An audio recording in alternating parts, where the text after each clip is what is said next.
بسم الله الرحمن الرحیم. اللهم صل على محمد وعلى آل محمد كما صليت على إبراهيم وعلى آل إبراهيم إنك حميد مجيد، وبارك على محمد وعلى آل محمد كما باركت على إبراهيم وعلى آل إبراهيم إنك حميد مجيد. سلام عرض میکنم خدمت همه شما خوبان، عزیزان، دوستداران کلام الله مجید.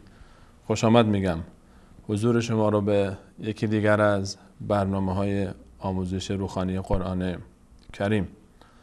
الله رو سپاس گذاریم و شاکریم از اینکه بار دیگر بر ما و همکاران ما منت گذاشت تا خدمتگزار جلسه دیگر از جلسات قرآنی باشیم با حضور گرم شما قرآن دوستان. در این برنامه هم توفیق خدمت نصیب گشت برای این بنده، گرچه استاد عبدالرحمن فاتح قرار بود در خدمت شما باشن، ایشون به این برنامه نرسیدن و من در خدمت شما خواهم بود انشاءالله در برنامه دیگری از برنامه‌های آموزشی روحانی قرآن کریم. و امیدوارم که در این سرمای زمستان هر جا که هستید محفل شما با وجود کلام الله مجید گرمتر و گرمتر بشه و امیدوارم که در خلال هفته گذشته ما را همراهی کرده باشید با درسی که داشتیم، درس اول درباره آموزش روحانی قرآن کریم و مطمئنم و یقینا انشاءالله در این برنامه هم آمادگی کامل دارید برای درس جدید، درس دیگری از درس‌های آموزش روحانی قرآن کریم. در قسمت اول برنامه انشاءالله خلاصه از آنچه در درس اول خدمت شما عزیزان تقدیم شد رو با هم مروری خواهیم کرد و علاوه بر اون انشاءالله درس جدید رو انشاءالله به همراه شما عزیزان مروری خواهیم داشت و تمریناتی در این باب. در بخش دوم برنامه هم به مانند برنامه گذشته در خدمت شما خوبان عزیزان خواهیم بود و تماس‌های شما در دو بخش تصحیح تلاوت در سوره مبارکه حمد که مهمترین سوره قرآن کریم هست و مهمترین سوره‌ای که یک انسان مسلمان باید حتما اون رو حفظ داشته باشه و اگر حفظ نداشته باشه نمازش رو چگونه میخونه. و بعد از اون انشاءالله در بخش اول سوره حمد یا در تمرین هایی که به مانند برنامه گذشته داشتیم در خلال درس گذشته و درس امروز انشاءالله به همراه شما عزیزان، یا اگر الله تعالی انشاءالله توفیق بده که تا آخر برنامه در خدمت شما باشیم انشاءالله این موارد رو به همراه شما عزیزان پیگیری خواهیم کرد. میان برنامه کوتاه میبینیم، برمیگردیم انشاءالله در خدمت شما عزیزان خواهیم بود با مرور درس گذشته و درس جدید. با ما باشید.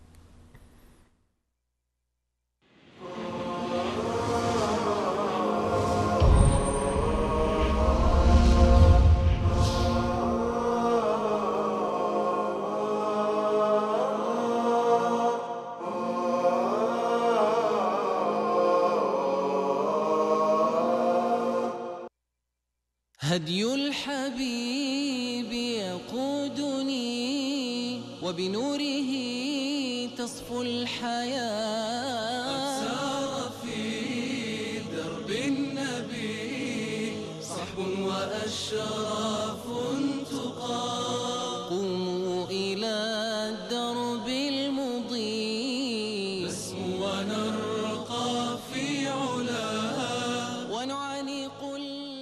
رسول الله صلی الله علیه و سلم فرمودند هیچ گروهی در خانه از خانه‌های الله گرد هم نمی آیند و به قرائت قرآن و تعلیم آن مشغول نمی شوند مگر این که آرامش بر آنها فرود می آید و رحمت الهی آنها را در بر می گیرد و ملائکه آنها را احاطه می کنند و الله متعال در جمع کسانی که نزد او هستند از آنها به نیکی یاد می کند. قوموا إلى الدرب المضيء نسمو ونرقى في علاه ونعانق العيش الهني، نحيا ونرشف من شذا، نحيا ونرشف من شذا. هدي الحبيب يقودني وبنوره تصفو الحياة.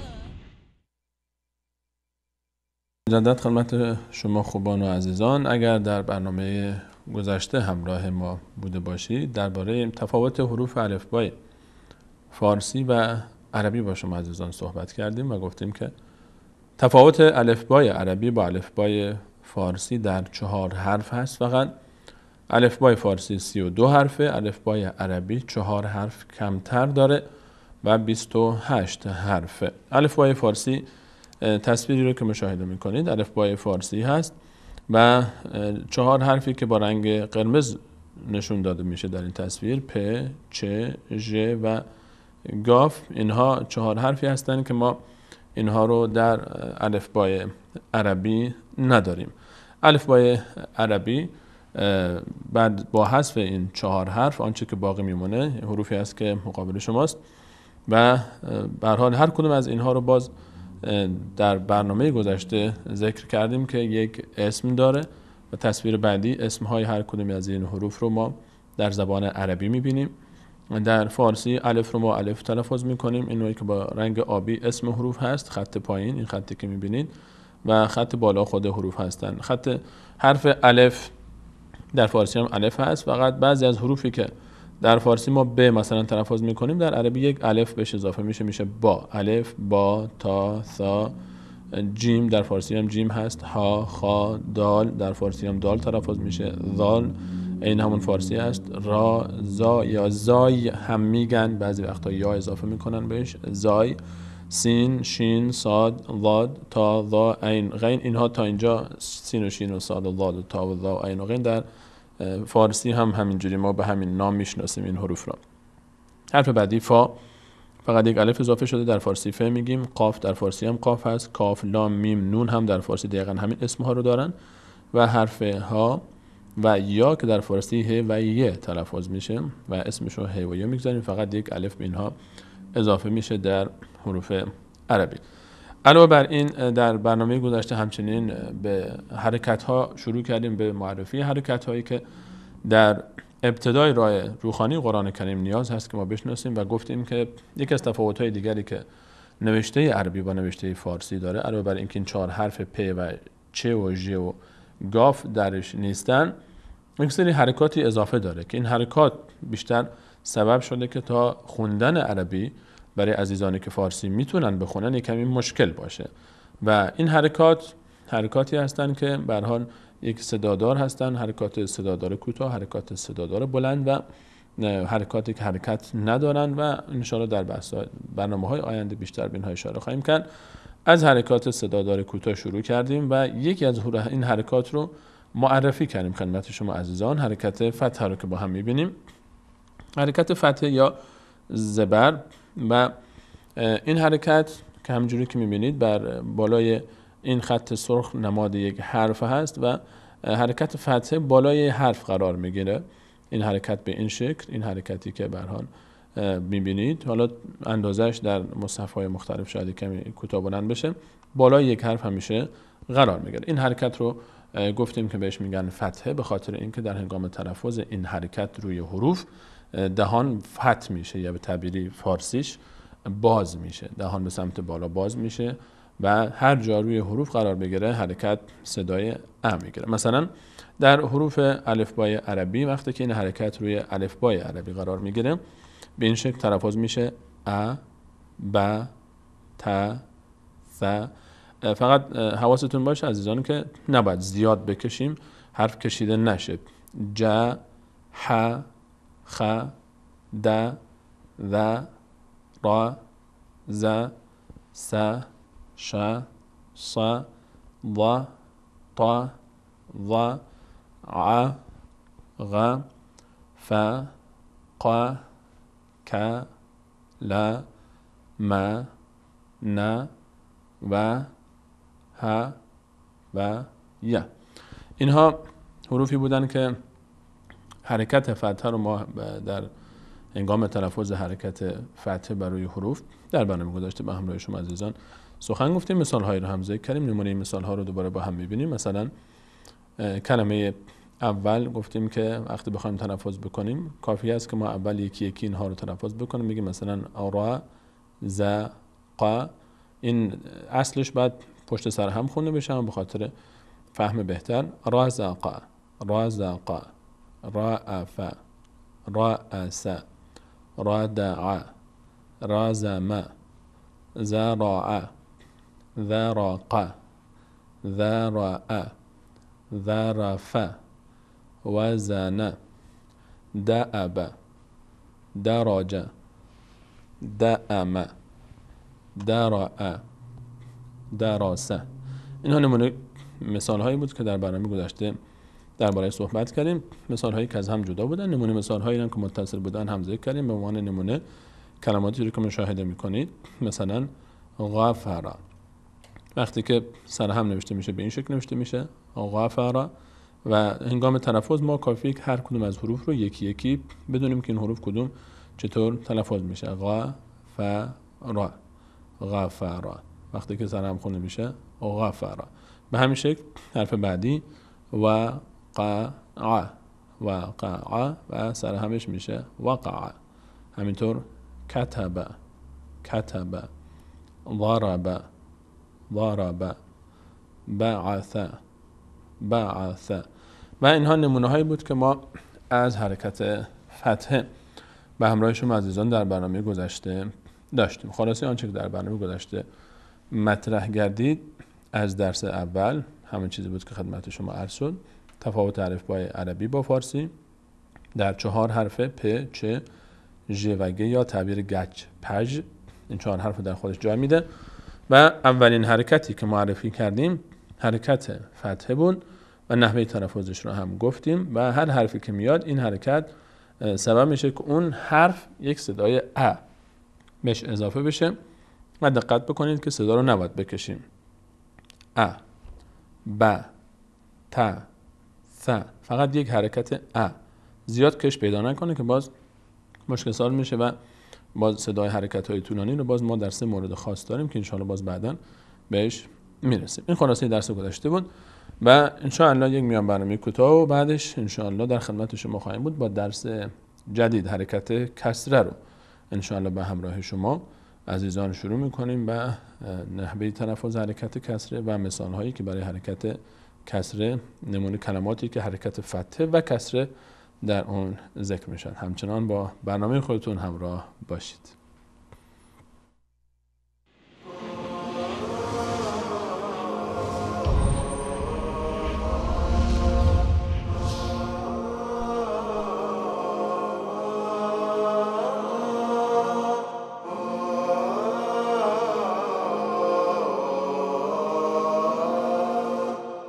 بسم الله الرحمن الرحيم. بسم الله الرحمن الرحيم. عما يتساءلون. عما يتساءلون. عن النبأ العظيم. عن النبأ العظيم. الذي هم فيه مختلفون. رسول الله صلی الله علیه و آله و سلم فرمودند فرزندانتان را بر 3 خصلت تربیت نمایید: محبت پیامبرتان و محبت خاندانش و تلاوت قرآن، چرا که حافظان قرآن در روزی که هیچ سایه‌ای جز سایه او تعالی نیست با پیامبران و برگزیدگان الله در زیر سایه عرش الهی قرار می‌گیرند.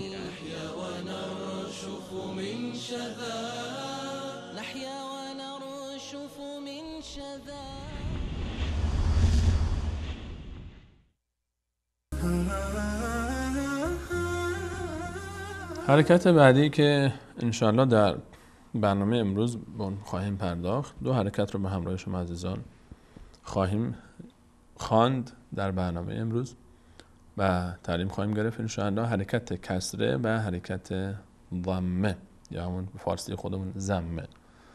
و حرکت کسره حرکتی هست که در معنا کسره کسر با سین کسر معنای شکستن هست و این حرکت به این خاطر استفاده میشه، این اسم برای این اطلاق شده که هر چیزی که میشکنه میفته پایین غالبا، یعنی ارزشش هم کم میشه، انگار خودش هم افتاده پایین میفته و این حرکت روی هر حرفی که قرار میگیره، صدایی که به هر حال در هنگام تلفظ از اون حرف خارج میشه از دهان، صدایی هست که به جایی که دهان باز بشه انگار که دهان به سمت پایین حرکت میکنه. حرکت رو با هم ببینیم. این حرکت کسره هست. نحوه نوشتنش این گونه هست که این حرکت کسره یا زیر در فارسی دری یا حالا پدر بزرگا و مادر بزرگا بیشتر شاید یادشون باشه، این حرکت رو در فارسی زیر هم استفاده میکنن چون زیر حروف قرار میگیره.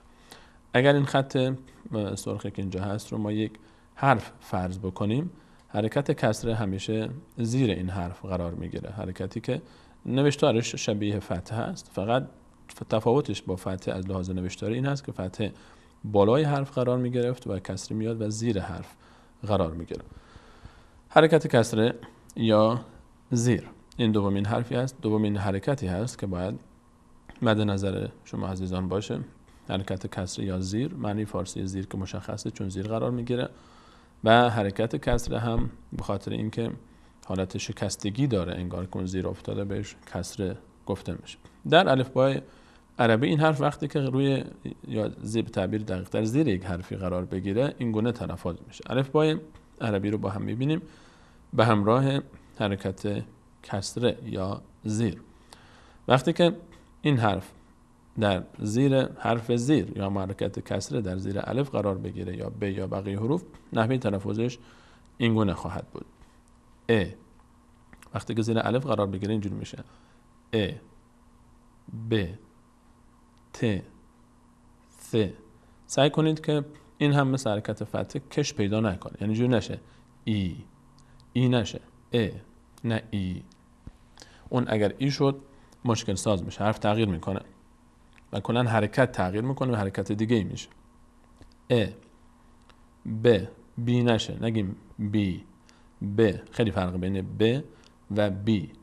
ب، بی نه یا نداره، ب، ا، ب، ت، ث، ج، ح، خ، د، ذ، ر، ز، س، ش.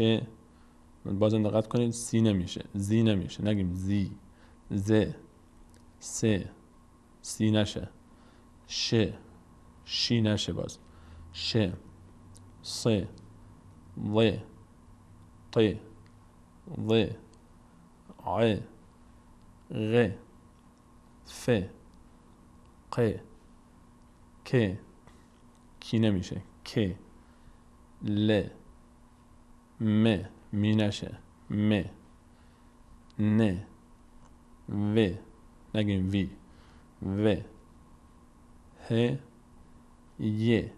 ی نه، ی. دقت کنید ی نشه، اگه یی شد مد پیدا میکنه، ی. خب یک بار دیگه با هم از اول میخونیم ا، ب، ت. شما هم سعی کنید تکرار بکنید همراه بنده. ا، ب، ت، ث، ج، ح، خ. خط بعدی د، ذ، ر، ز، س، ش، ص، ض، ط، ض، ع، غ، ف، ق، ک، ل، م، ن، و، ه، ی. این حروف الفبای عربی بود به همراه حرکت کسره. و اگر بخوایم مثال هایی از این نمونه هم داشته باشیم، ما کمتر حرفی داریم و کمتر کلمه‌ای داریم در عربی که تمام حروفش کسره داشته باشه و به همین خاطر ما ترکیبی از کلماتی که از درس گذشته یاد گرفتیم، حرف فتحه رو به همراه درس اول امروز حرکت کسره در کلمات پیش روتون میبینید. ما هم در این کلمات هم حرف فتح، ما حرکت فتحه رو داریم و هم حرکت کسره رو داریم و این گونه تلفظ میکنیم. از همین کلمه اول خط اول شروع بکنیم. این حرکت فتحه است، بالای حرف قرار گرفته و صدای میده. و ر ث و ر ث. ببینید اینجا و به سمت بالا حرکت و دهان باز میشه و نشه و ر. این حرف دقت کن، این حرف ری نشه و ر ث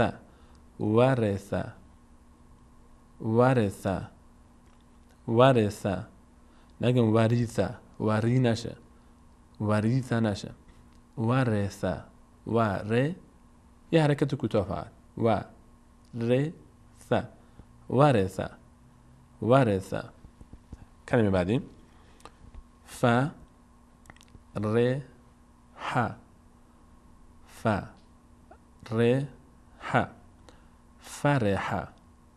فرح فریح نشه، باز فریح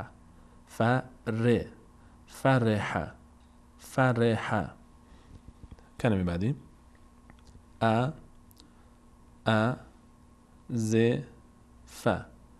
ازف.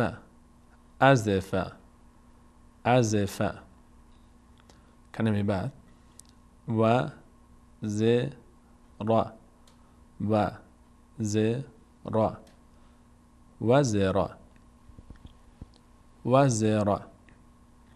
وزیر نشه، باز دقت کنید کسره رو نباید زیاد بکشیم، اگه زیاد کشیدیم صدا یه میگیره، باز مشکل پیدا میکنه. یه بار دیگه وزرا. کلمه بعدی سمع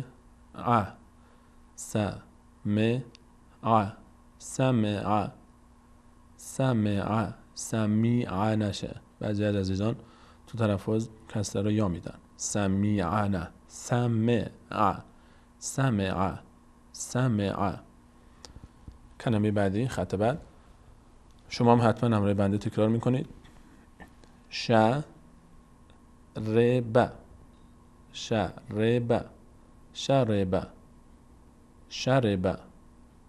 شرب. بریم کلمه بعدی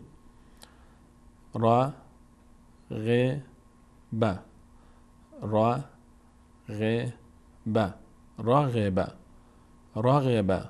رغی نشه، راغب و رم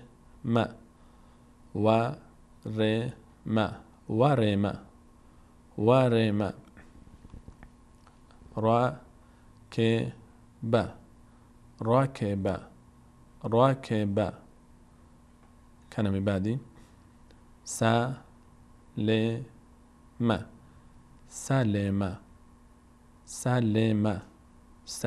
نشه، باز تاکید میکنم همیشه روی این حرکت که حرکت کسره رو زیاد نکشیم که صدا یه بده. باز سلمه.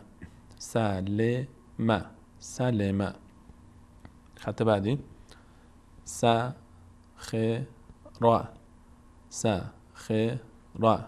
سخرا.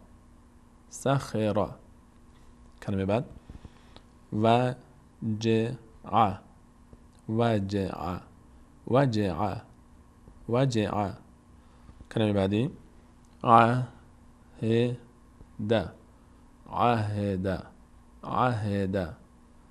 کلمه بعد حفظ. در عربی تفاوت بین هید و چشم و هی جیمی هست که هی جیمی در هنگام تلفظ به مانند ها کردن در سرما وقتی انسان توی دست خودش ها میکنه این صدا در میاد. حالا انشاءالله تو مخارج حروف جلوتر باز صحبت بیشتری خواهیم کرد. حفیظ نشه، حفظ. کلمه آخر لعب.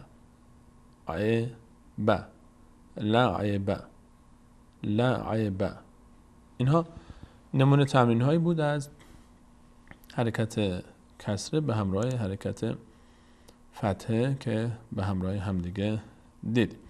اما در مثالهای بعدی باز نمونه‌های دیگر با هم دیگه می‌بینیم. بازم خط مثال اول اذن اذن اذن اذن رحم رحم رحم رحم رحم سخط سخط سخط سخط خسر خسر خسر خسر. این کلمه ملکه می بود بهتر بود، ملکه هست. حالا اینو فتح شما اشتباهی فتح شما کسر در نظر بگیرید. ملکه یوم‌الدین در روایتی مالک یوم‌الدین ملکه خونده میشه. حالا همین ملکه که نوشته شده ملکه هم میخونیم، ملکه هم میخونیم. اگه فتح باشه کاف ملکه ملکه ملکه. ما این کلمه میشه همچین کلمه‌ای فکر نمی‌کنم ببینیم. ملکه بخونیم کاف را اگه کسر داشته باشه میشه ملکه. این چیزی که نوشته هست نوشته ملکه خونده میشه. اگه همچین به این شکل نوشته بشه ملکه ملکه. نمونه‌های بعدی رو با هم می‌بینیم. نمونه بعدی از ترکیبی از حرکت فتحه و حرکت کسره. حرکت فتحه و کسره نمونه‌هایی رو با هم اگر ترکیب بکنیم به نمونه‌های دیگری از کلماتی که هم فتحه دارن و هم کسره رو باز با هم می‌بینیم. عامل عامل عامل عامل عامل عامل بخل بخل بخل حسب حسب حسی نشه حسیب نشه حسب. کلمه بعدی برق برق برق برق. بریم کلمه بعدی حبط حبط حبط حبط. روی کسری بازم تاکید میکنم دقت بکنید که اگر یک کمی بیشتر کش پیدا بکنه حرکت کسری تبدیل میشه به یا و کلا حرکت از بین میره و حرکت جدیدی درست میشه و این یک اشتباه بس به حساب میاد در روخانی قرآن کریم. کلمات بعدی نمونه مثال های بعدی رائم رائم رائم رائم صاحب صاحب صاحب فهم فهم فهم. کلمه بعد امر امر امر امر. کلمه آخر اسف سی نشه س فرق بین س و سی ببینید سی که شد یا میاد آخرش اسف اسف. خب اینها نمونه هایی بود از کلماتی که درش ما هم فتحه داریم به هم کسره. نمونه آخر رو هم با هم میبینیم. دبق دبق دبق قبل قبل قبل وثق وثق وثق حمد حمد حمد حمد أشر أشر أشر أشر نشه أشيرة شي نشه ش أشر أشر. خب این نمونه هایی بود از حرکت فتحه و حرکت کسره. تا به اینجا دو حرکت رو از حرکت هایی که ما در خواندن قرآن کریم، در روخانی قرآن کریم بهش نیازمندیم، به همراه شما عزیزان رفتیم. حرکت فتح و حرکت کسره از لحاظ شکل دقیقا یک شکل دارن در کتابت. فقط تفاوت فتح و کسره در کتابت یا در نوشته این هست که فتح بالای یک حرف قرار میگیره، کسره زیر یک حرف قرار میگیره و به همین خاطر میگیم مثلا زبر یا زبر به فتح گفته میشه، زبر یعنی بالا قرار میگیره، زیر گفته میشه به کسره که در زیر حروف قرار میگیره. میگیم هم فلانی رو زیر و زبر کردن، یعنی زیر و رو یعنی پایین و بالا. وقتی چیزی متحول بشه میگن زیر و زبر شد، یعنی از زیر بالا رفت، از بالا پایین رفت. پس یادتون باشه که فتح و کسره شکل نوشتاریش یکی هست، فقط تفاوتشون اینه که فتح در نوشته بالا قرار میگیره، کسره پایین قرار میگیره. در لحاظ تلفظ هم فتح هر جایی که فتح و صدای ا میگیره، ا رو سعی بکنیم که زیاد نکشیم بشه آ، و کسره که ا هست رو هم زیاد نکشیم حرف رو که باز نشه ای، چون ما آ هم داریم ای هم داریم، ا داریم ا آ ا ای. اینا حرکات هایی هستن که آ و ای باز بعد از اینکه این سه حرف ا و او که حالا ضمیر انشاءالله در همین درس ادامه درس بهش میرسیم، اینا حرکات کوتاه هستن. ما یه حرکات کوتاه داریم، حرکات صدادار کوتاه و حرکات بلند. حرکات کوتاه فتح و کسر و ضمه هستن، باز حرکات بلند آ ای و او رو باز جلوتر بهش میرسیم. پس برگردیم به اصل موضوع فتح و کسره. در تلفظ هر جایی که شما فتحه دیدید روی یک حرفی یک صدای ا فقط میگیره، ا، مثلا ب، ق، ک، ز مثلا.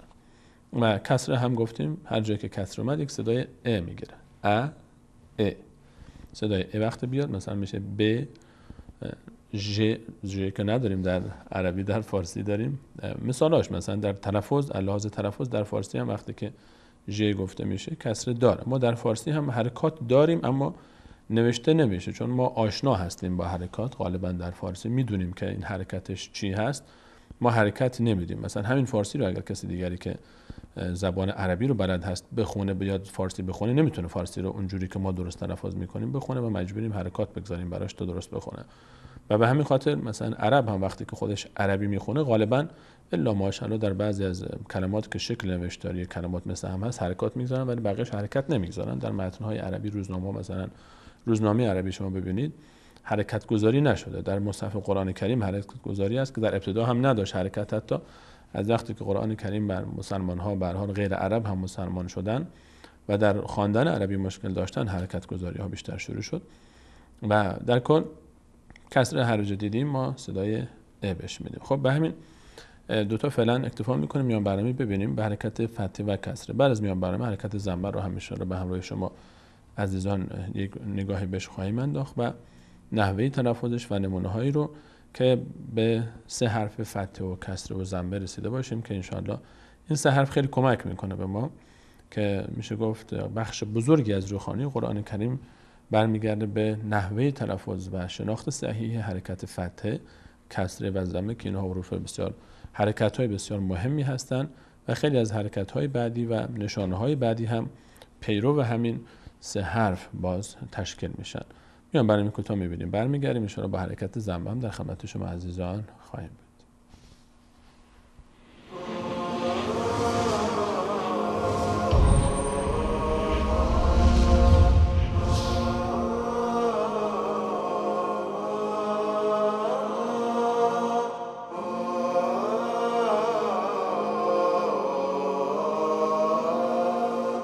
أعيش الحياة بنور الكتاب وهدي الرسول إمام الورى وأقف طريقا به الصالحون مضوا للرشاد وحازوا العلا ففيه السعادة فيه الهناء رسول الله صلی الله علیه و سلم فرمودند اهل قرآن اهل الله و بندگان خاص او هستند.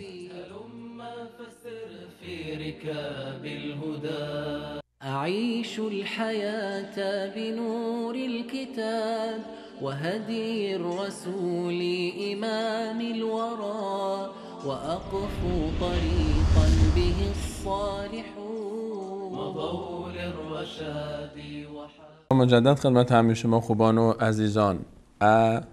یعنی فتحه، زیاد کشیده نشه.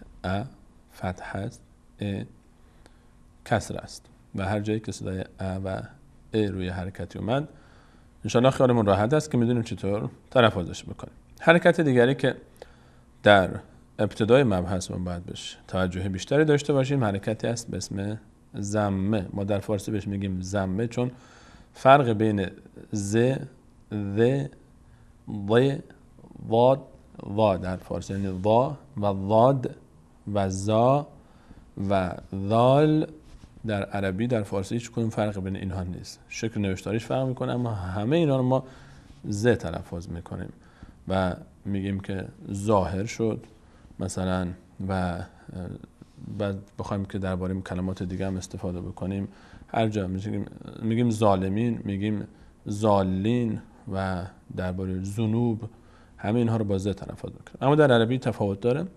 روی مخارج حروف باید ان شاءالله صحبت بکنیم به دقت و تاکید بیشتر. اما در فارسی این حرکت رو ما در عربی ضمه مینامند با ضاد ضمه و در فارسی بهش میگن پیش. خود شکل حرکت رو با هم ببینیم. شکل حرکت مثل یک واو کوچک هست، مثل یک واو کوچک که بالای یک حرف قرار میگیره.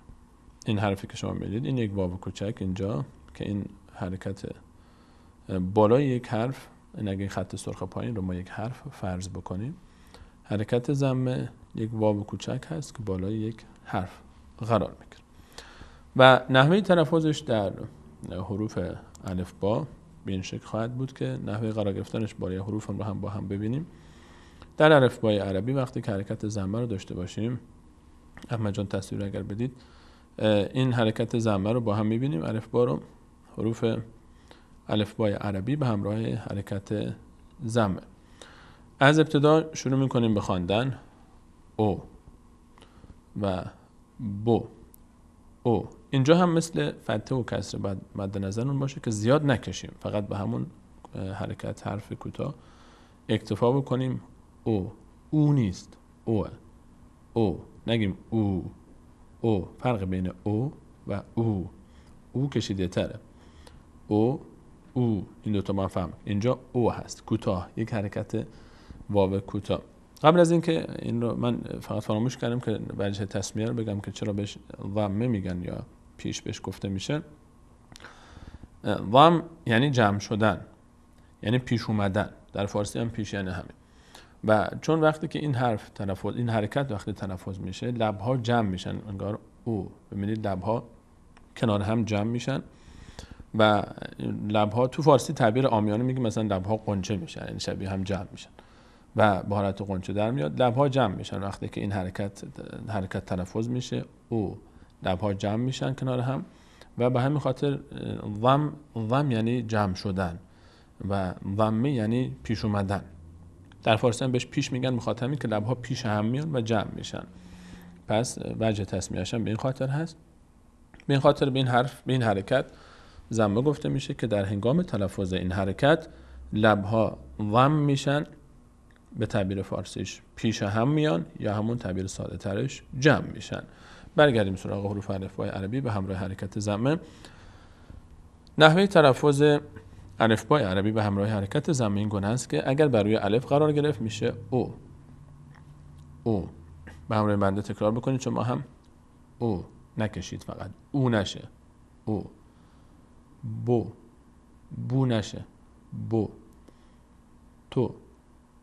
تو نه. تو. ثو. جو. حو.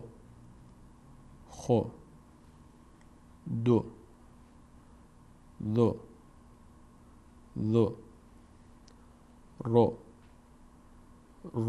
رو نشه. باز ببینید رو اگر شد مشکل پیدا میکنه. زو نشه. زو. زو زو زو نشه زو سو شو سو. خط بعدی ضو ضو طو ضو عو غو فو فو فونه فو قو قو نشه باز قو. اگر قو شد مشکل پیدا میکنه. قو. خط بعد خط آخر کو نشه کو چون واو نداره اینجا. کو لو مو نو وو وو نه وو وو. ببینین وو نه وو یا نه او وو وو هو هو یو یو نشه یو یو. خب این حروف الفبای عربی بود به همراه حرکت ضمه. حرکت ضمه یعنی جمع شدن لبها در هنگام تلفظ این حرکت و هرگاه این حرکت بر روی حروف قرار بگیره جاش بالای حروفه همون جایی که فتحه قرار میگرفت و یک واو کوچک هست و شکلش هم دقیقاً حرکت تلفظش هم یک حرکت کوتاهه. ضمه هست یک حرکت کوتاهه او بو تو ثو. کش پیدا نکنه همونجوری که در کسره دقت کردیم. اگر کسره کش پیدا کنه میشه یا میشه یه. اگر کش پیدا کنه میشه ای دیگه کسره نیست دیگه میشه یه. ضمه هم اگر کش پیدا کرد میشه واو دیگه ضمه نیست میشه حرف واو. کلا دیگه حرکت ضمه نیست میشه حرف واو. کلا یک حرف مد پیدا میکنه میشه او. مثلا بو تو ثو نه بو تو ثو. و اینها رو بعد مد نظرمون باشه که دقت بکنیم. نمونه هایی رو به همراه شما عزیزان میبینیم از حرکت فتحه کسره و ضمه. کلماتی که هم فتحه توش استفاده شده هم کسره توش استفاده شده و هم حرکت ضمه رو به همراه خودشون دارن. نمونه مثال های اول رو با هم ببینیم. از مثال اول او این که ضمه است و الف. او ث را او ث را او ث را او ث را. کش پیدا نکنه هیچ کدومش. نه او ث نشه او ثی او. این الف او نشه ضمه او نشه او. یا ث این کسره ثی نشه او ثیرا اینجوری نشه نه.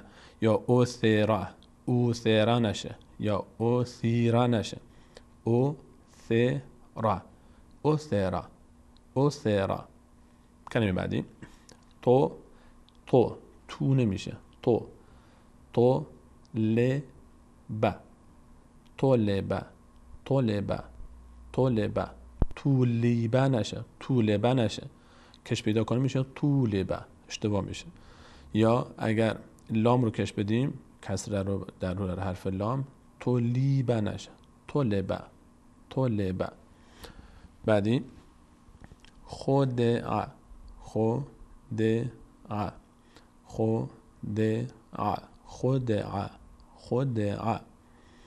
کلمه بعد بهتا. کلمه بعد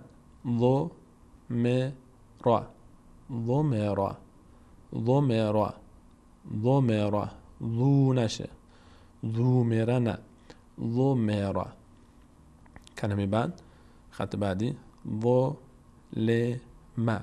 ظلم. کلمه بعدی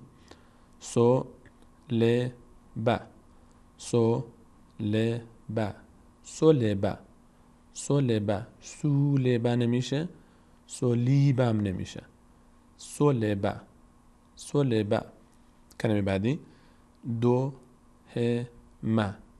دوهما.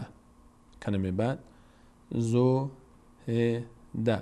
زهدا. کلمه بعدی رفع. خط بعد عقده عقده عقده عقده خلق خلق خلق ولد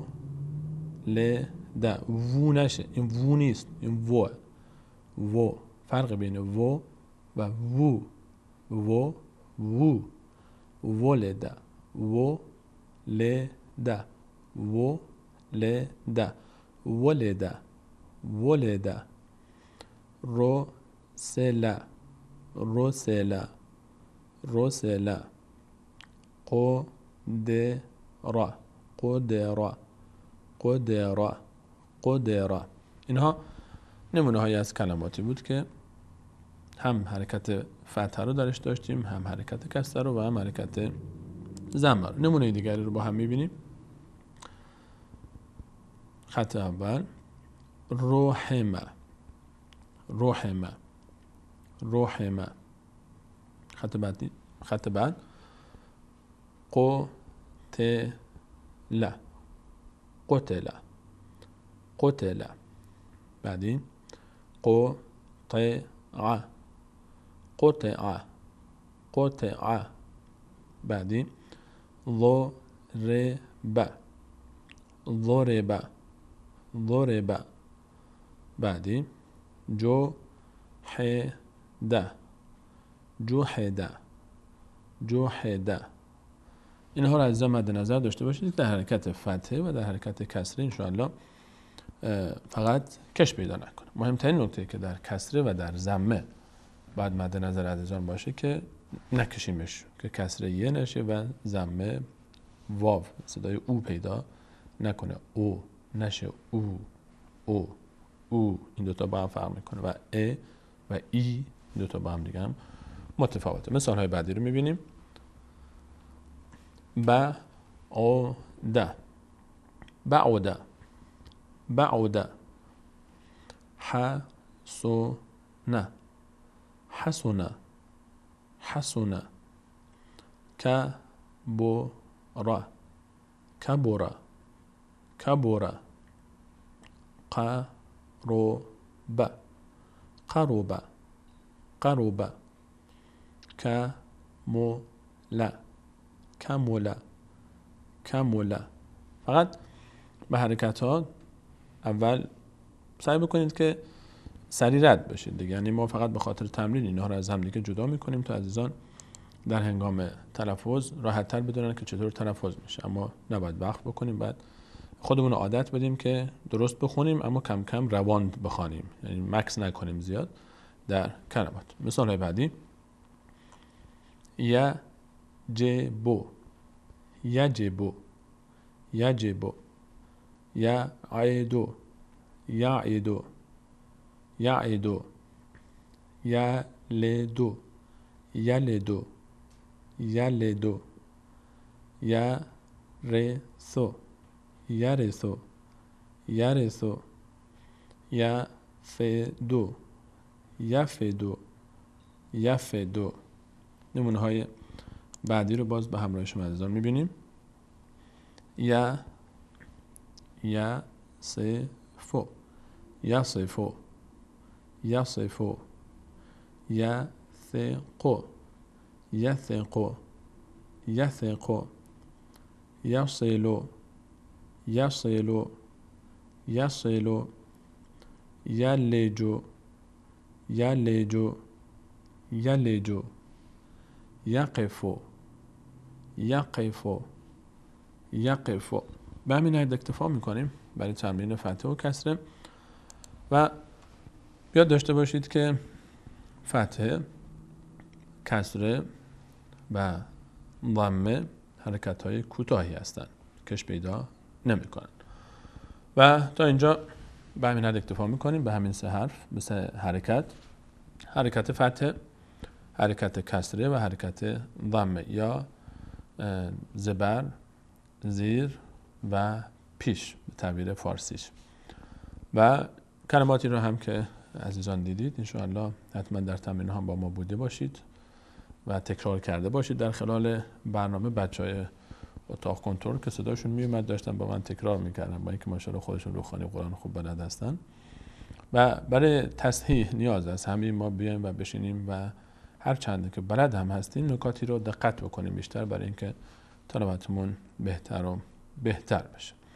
نوبت میرسه به شما عزیزان. ما به همین قدر اکتفا میکنیم در این برنامه. درس اولمون حرکت فتحه بود و معرفی الفبای عربی و فارسی، و درس دوم امروز هم حرکت کسره و ضمه، و ان شاءالله باز در برنامه‌های بعدی حرکت‌های دیگر رو اضافه می‌کنیم. و امیدوارم که اگر برنامه رو عزیزان پیگیری بکنید در خلال 10 برنامه اول، یعنی ما الان 2 قسمت از درسمون رو رفتیم، ان شاءالله اگر یک 10 تایی با ما همراه باشید ان شاءالله تمام قواعد اولیه روخانی قرآن کریم رو فرا می‌گیرید و ان شاءالله هر گوشه از قرآن کریم رو برای شما باز کنن میدونید که چطور بخونید.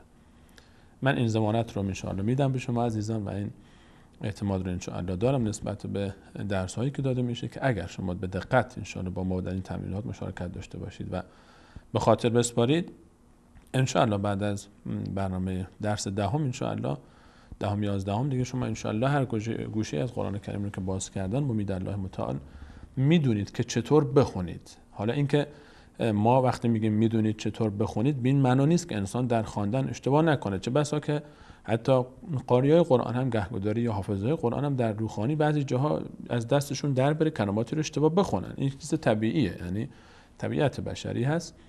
اما وقتی میگیم که میتونید بخونید یعنی میدونید که این رو چطور خوند، چطور باید خوند. اما حالا اینکه روانخوانی یک کمی زمان میخواد تا تمرین بکنید و روانتر بشه، اون یک بحث دیگه است که در روانخوانی باز نکاتی هست که ان شاءالله بهش میپردازیم. و همونجوری که در برنامه گذشته هم بحث کردم، ما نمیتونیم که به هر حال تمام درس روخانی قرآن رو در یک جلسه آموزش بدیم و نیاز به زمان داره و نیاز به صبر و استقامت شما عزیزان که حتما ان شاءالله دارید و ما رو همراهی خواهید کرد تا ان شاءالله با هم دیگه کلام الله مجید رو زیباتر تلاوت بکنیم. سری میزنیم اتاق فرمان. بعد از اون ان شاءالله در خدمت شما عزیزان خواهیم بود با تماس‌های شما. باز هم به مانند برنامه گذشته تاکید میکنم تماس‌ها در 2 محور خلاصه خواهد شد. یکی در روخانی سوره مبارکه حمد و اینکه شما تلاوت میفرمایید، بنده اینجا گوش خواهم کرد و با هم دیگه مذاکره خواهیم داشت درباره اینکه چطور بهتر بتونیم سوره حمد رو بخونیم. اگر احیانا نکاتی هست که بیشتر دقت بشه ان شاءالله با هم دیگه باز گفتگویی خواهیم کرد در این باب.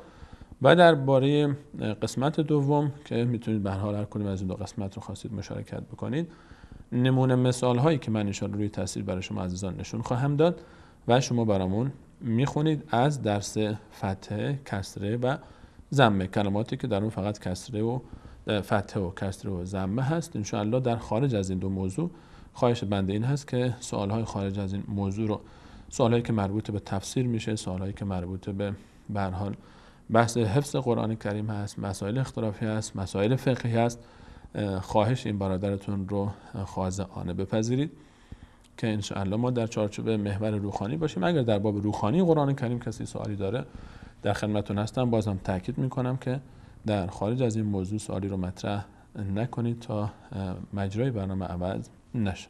بعد از میان برنامه در خدمت شما عزیزان خواهیم بود با تماس‌های شما خوبان و مهربانان. با ما باشید.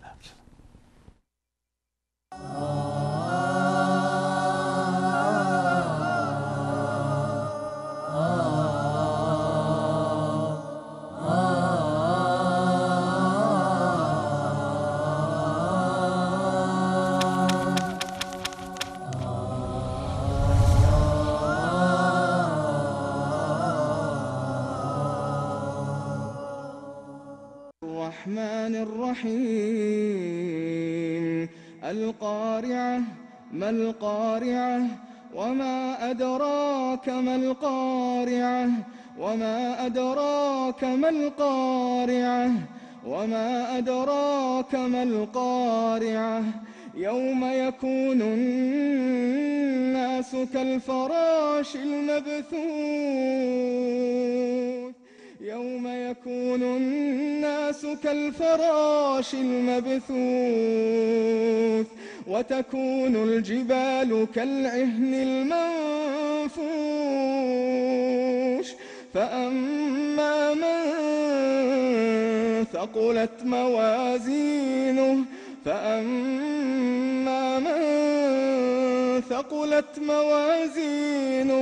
فهو في عيشة راضية وأما من خفت موازينه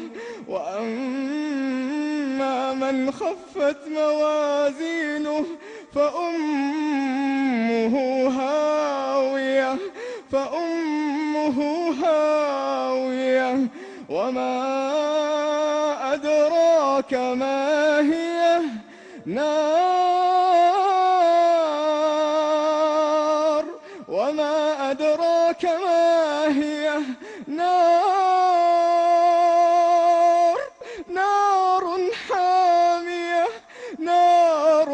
حامية وما أدراك ما هي نار حامية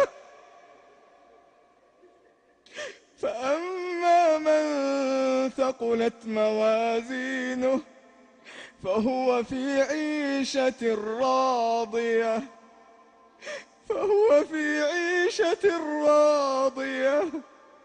وأما من خفت موازينه فأمه هاوية وما أدراك ما هي نار حامية.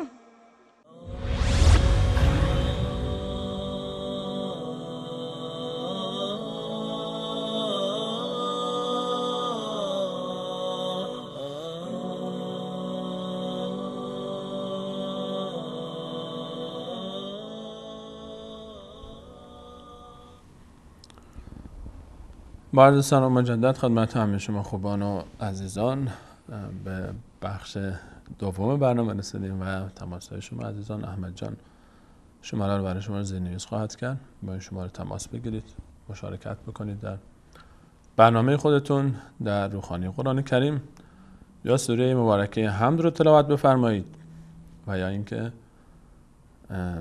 نمونه هایی رو من از کلماتی که هم فتحه دارن و هم کسره دارن و هم ضمه برای شما عزیزان به نمایش خواهیم گذاشت و لطف بکنید شروع بکنید به خواندن این کلمات و از سوالهای خارج از این دو مورد هم سعی بکنید عزیزان بپرهیزید تا اینکه محفل قرآنی ما همینطور در چارچوب خودش باقی میمونه و عزیزانی که دوست دارن در روخانی قرآن کریم و تصحیح تلاوت مشارکت بکنن بتونن و فرصتی داشته باشن که تماس بگیرن. انشاءالله با در نظر داشت این دوباره تماس شما عزیزان رو آغاز میکنیم. سلام علیکم، روخانی قرآن کریم بفرمایید. و علیکم السلام و رحمت الله و برکاته. خواهرم سلام برای شما. سلام. خودتون رو معرفی میفرمایید. خواهرم سلام برای شما بفرمایید. و علیکم السلام و رحمت الله و برکاته. خواهرم از تاجیکستان. در روخانی سوره حمد ما مشارکت میکنید یا در کلمات؟ سوره حمد. بسم الله بفرمایید. بفرمایید خواهرم سوره حمد رو تلاوت بفرمایید.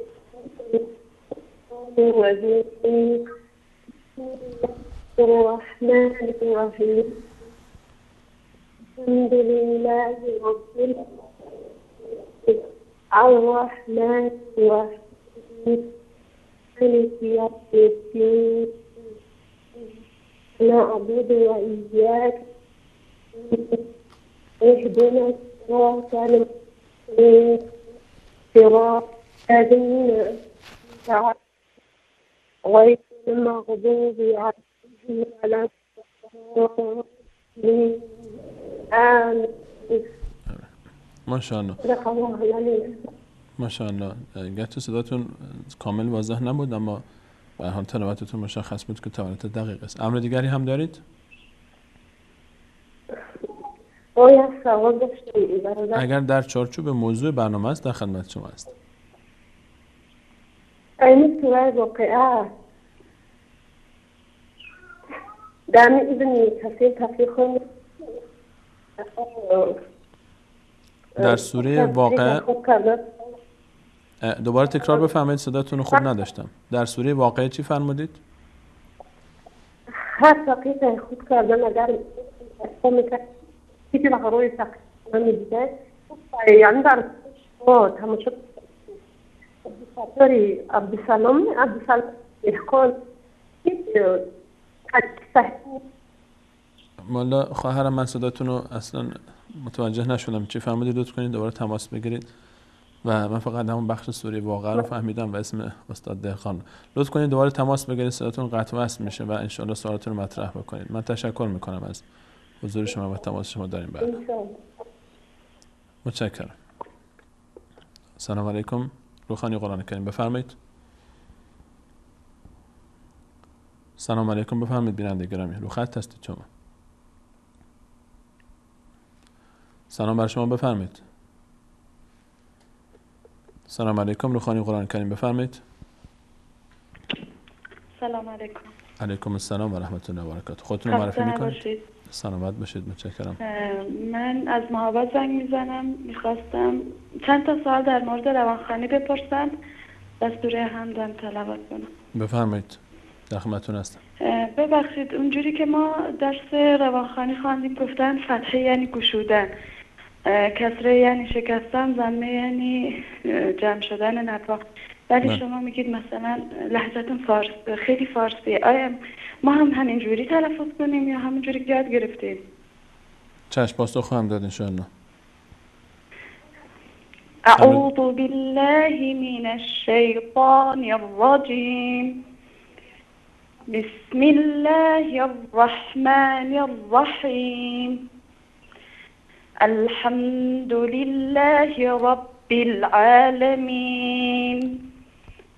الرحمن الرحيم مالك يوم الدين إياك نعبد وإياك نستعين اهدنا الصراط المستقيم صراط الذين أنعمت عليهم غير المغضوب عليهم ولا الضالين.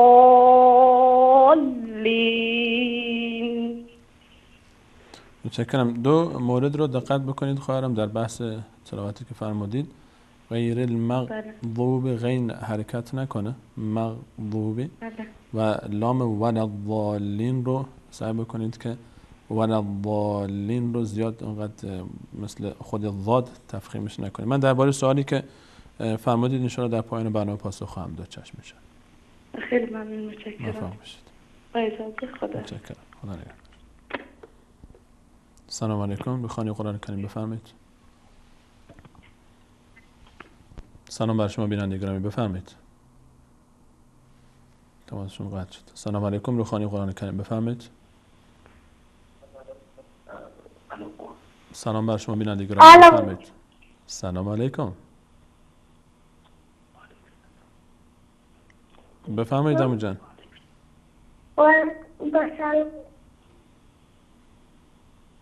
سلام بر شما بفرمایید. صداتون داره میاد.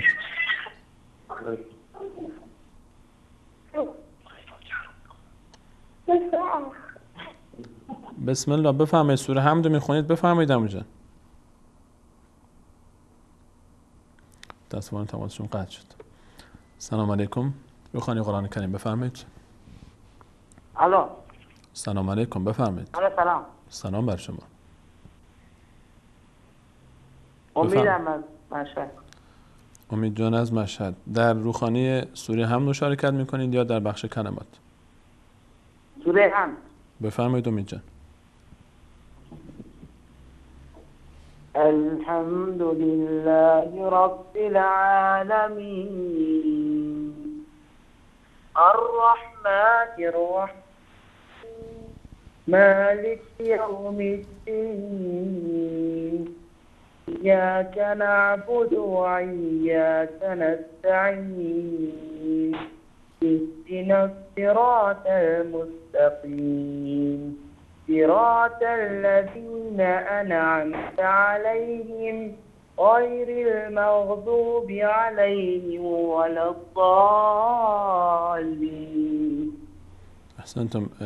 امید جان، فقط چند نکته مد نظر داشته باشید که بسم الله الرحمن الرحیم در ابتدای سوره از یادتون رفت، ظاهرا فراموش شد، من نشنیدم. بسم الله الرحمن الرحیم رو در ابتدای سوره حتما تلاوت بفرمایید، مخصوصا بسم الله الرحمن الرحیم ابتدای سوره حمد که من نشنیدم، عرض کردم خدمتتون من نشنیدم.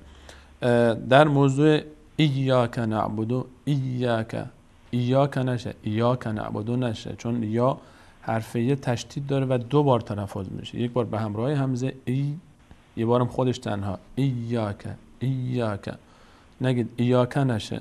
و بحث کلمه انعمت، نشه، انعمت، انعمت نشه، نون ساکنه، نون حرکت نداره، حرکت کسر بهش ندید. و در صراط را رو هم سعی بکنید کمی پرتر بخونید. متشکرم از تماستون. امر دیگری هم دارید؟ نه. متشکرم، موفق باشید. سلام علیکم، روخانی قرآن کریم، بفرمایید. السلام علیکم و رحمت الله و برکاته. علیکم السلام و رحمت الله و برکاته. خودتون معرفی میفهمید؟ من سهلا از تاجیکستان. خوش آمدید. سلام بر شما و مردم تاجیکستان. در روخانی سوره حمد مشارکت میکنید خواهرم یا در کلمات؟ سوره حمد میخوام بخونم. بفهمید. اعوذ بالله من الشیطان الرجیم بسم الله الرحمن الرحیم الحمد لله. الو، صداتون قطع شد خواهرم. دوباره لطف کنید. یک لحظه صداتون قطع شد. دوباره لطف کنید از ابتدای الحمد بخونید.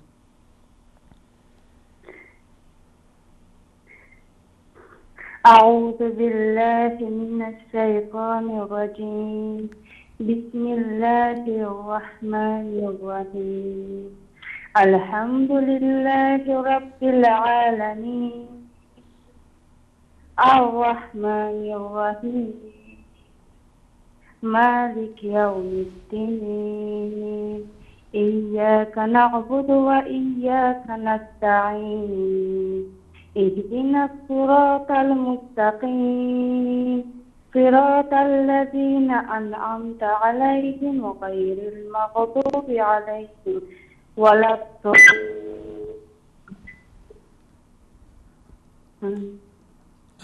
صداتون در ابتدا قطع شد. در تلاتتون شنیدم خواهرم، فقط دقت بکنید در هنگام وقف که غیر المغضوب علیهم ولا الضالین نفستون رو به نحوی تنظیم بکنید که میتونید مثلا در صراط الذین انعمت علیهم توقف بکنید، بعد ادامه بدید غیر المغضوب علیهم ولا الضالین که مجبور نشید در وسط آیه به هر حال نفس بگیرید، چون غیر المغضوب علیهم نفس بگیرید دوباره ولا الضالین شکل جالبی نداره. سعی کنید نفستون رو در آیه آخر تنظیم بکنید، وقف کنید صراط الذین انعمت علیهم، اینجا بیستید، بعد ادامه بدید که مجبور نشید در قبل از ولا الضالین نفس بگیرید دوباره. متشکرم از تماستون. امر دیگری هم دارید؟ فهمم. متشکرم. نه ندارم. سلام باشه. سلام علیکم. موفق باشید. الله یار و نگهدار شما. سلام علیکم، بفرمایید. روخانی قرآن کریم. بله. سلام علیکم، بفرمایید. روخانی قرآن کریم. برنامه روخانی قرآن کریم و صدای شما داره پخش میشه. خودتون رو معرفی میکنید؟ احمد نجوی. احمد جان، خوش آمدید احمد جان. احمد جان در سوره حمد ما مشارکت میکنید یا خوندن کلمات؟ سوره حمد. بسم الله. اعوذ بالله من الشیطان الرجیم بسم الله الرحمن الرحیم الحمد لله رب العالمین الرحمن الرحیم مالک یوم الدین ایاک نعبد و ایاک نستعین اهدنا الصراط المستقيم صراط الذين أنعمت عليهم غير المغضوب عليهم ولا الضالين. آمین. ماشاءالله احمد جان، برای خودت سودیستی هستی ماشاءالله. احمد جان چند سالته؟ تماسشون قطع شد متاسفانه. ماشاءالله. سلام علیکم، روخانی قرآن کریم، بفرمایید. بیننده گرامی صدای ما را از گوشی تلفن بشنوید. سلام بر شما. سلام علیکم و رحمت الله. سلام بر شما، لطف کنید صدای تلویزیونتون رو ببندید، صدای ما را از گوشی تلفن بشنوید. بفرمایید. السلام علیکم و رحمت الله. علیکم السلام و رحمت الله و برکاته. خودتون رو معرفی میکنید؟ من یونس از تاجیکستان. اسمتون؟ یونس از تاجیکستان. بفرمایید. در سوره حمد با ما مشارکت میکنید یا در خواندن کلمات؟ حمد سوره. بسم الله، بفرمایید. اعوذ بالله من الشیطان الرجیم. بسم الله الرحمن الرحیم. الحمد لله رب العالمین.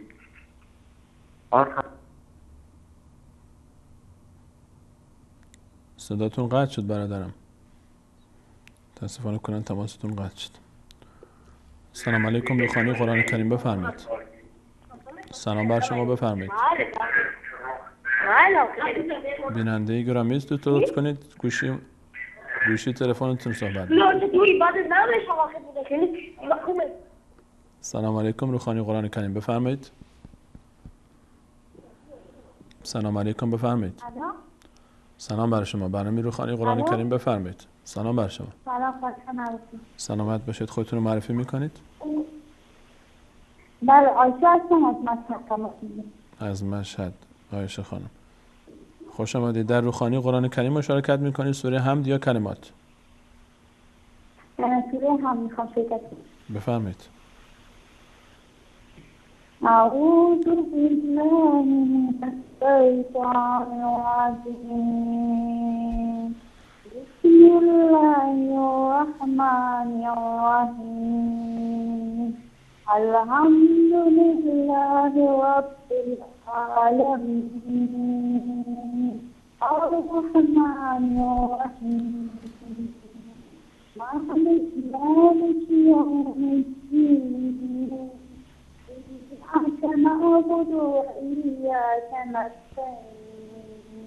اهدنا الصراط المستقيم صراط الذين أنعمت عليهم غير المغضوب عليهم ولا الضالين.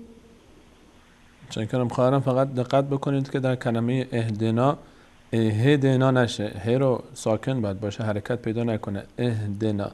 اهدنا الصراط المستقیم. اهدنا نشه، اهدنا الصراط المستقیم. احسنت، ماشاءالله. امر دیگری هم دارید؟ ممنون، مرسی. متشکرم، موفق باشید. خواهش میکنم. خدا نگهدارش. سلام علیکم، روخانی قرآن کریم، بفرمایید. سلام. سلام بر شما، خودتون رو معرفی می‌فرمایید؟ احسان از رباط. احسان جان از کجا؟ رباط. تبس. خوش آمدید احسان جان. بسم الله. سوره حمد رو تلاوت می‌کنید؟ از رباط. بفرمایید. سوره حمد رو می‌خونی احسان جان یا در کلمات به ما مشارکت می‌کنید؟ سوره حمد. بسم الله.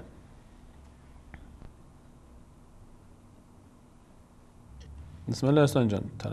تماسشون قطع شد متاسفانه. سلام علیکم، روخانی قرآن کریم، بفرمایید.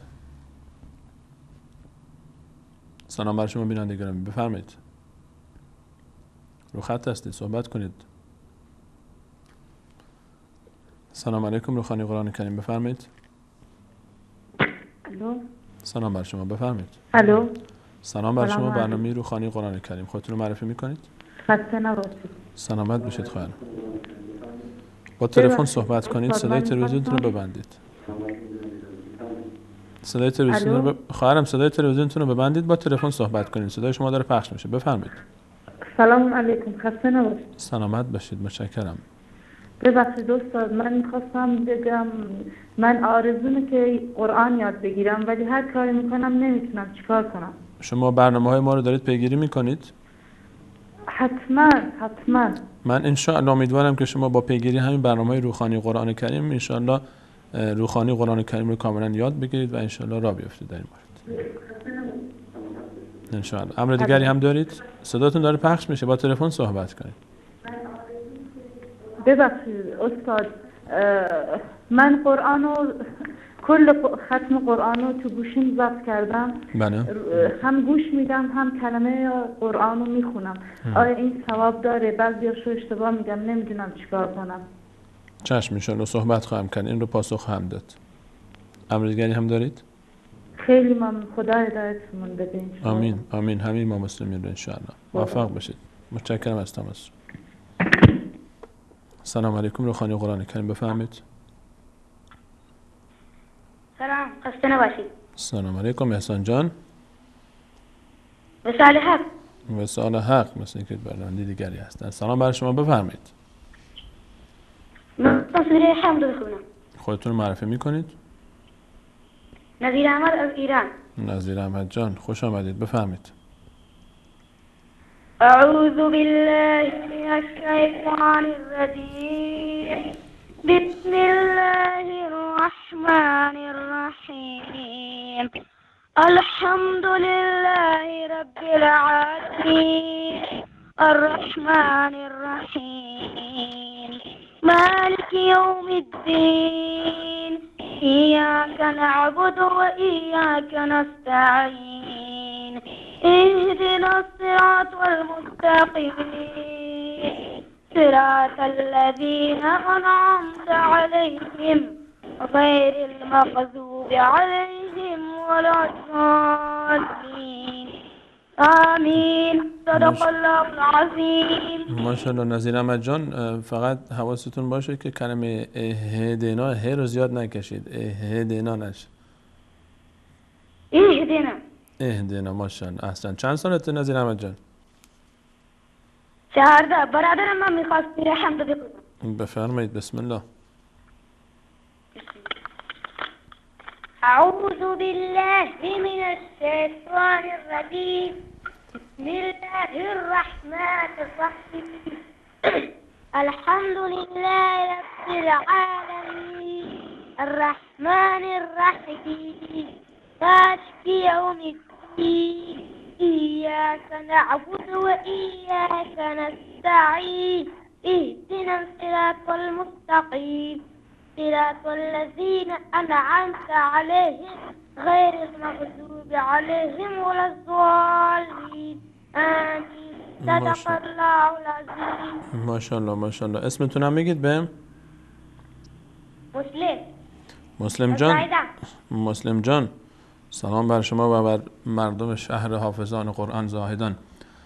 مسلم جان در کلمه صراط سیره نشه، صراط کمی دهانتون به سمت بالا باز کنید وقتی که صراط پر بخونید باشه. صراط الذین نشه، صراط الذین نه، صراط الذین. همین دیگه جانم دست میکنید برای استادمون دعا. الله تعالی استاد شما، الله تعالی شما، استادتون، خانواده‌تون، بینندگان همه ما رو هدایت بکنه و انشالله گناهان ما رو ببخشه. امر دیگری دارید؟ موفق باشید. متشکرم. ببخشید قطع شد قبل از خداحافظی. سلام علیکم. روحانی قرآن کریم بفرمایید. بله سلام علیکم. سلام بر شما. خودتون رو معرفی میکنید؟ دلقیس هستم از دلقیس از افغانستان. خوش آمدید. در روحانی سوره هم مشارکت میکنید خواهرم یا در کلمات؟ سوره هم. بفرمایید. أعوذ بالله من الشيطان الرجيم بسم الله الرحمن الرحيم الحمد لله رب العالمين الرحمن الرحيم مالك يوم الدين إياك نعبد وإياك نستعين اهدنا الصراط المستقيم صراط الذين أنعمت عليهم غير المغضوب عليهم ولا الضالين. صدق الله العظیم. احسنتم خانم. فقط دقت بکنید در هنگام تلاوت صراط المستقیم لام لام ساکن حرکت پیدا نکنه، صراط المستقیم نشه، صراط المستقیم، صراط المستقیم، صراط المستقیم، لام حرکت نکن. خب متشکرم است. موفق باشید. امر دیگری هم دارید؟ تمام شد. سلام علیکم. بخوانی قرآن کریم بفرمایید. علیکم السلام و رحمت الله و برکاته. خودتون معرفی میکنید قربان؟ از تاجیکستان هستم.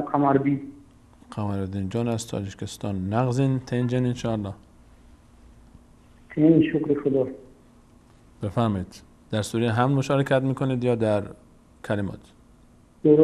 سوره حمد. بفرمایید. اعوذ بالله من الشیطان الرجیم. بسم الله الرحمن الرحیم. الحمد لله رب العالمين الرحمن الرحيم مالك يوم الدين إياك نعبد وإياك نستعين اهدنا الصراط المستقيم صراط الذين أنعمت عليهم غير المغضوب عليهم ولا الضالين.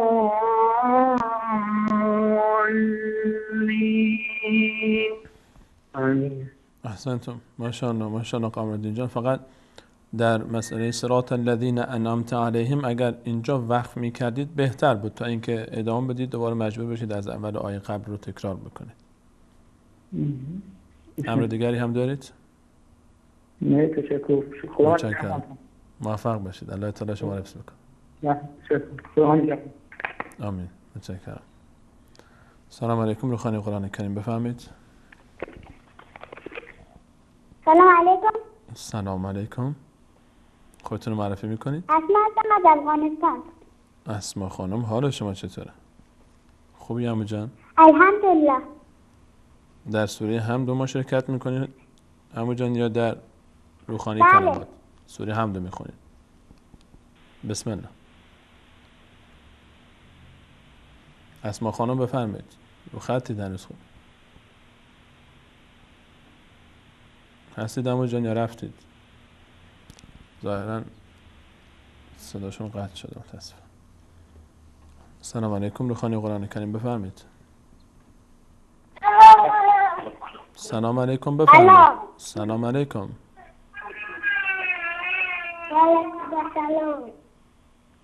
خود بفرمایید.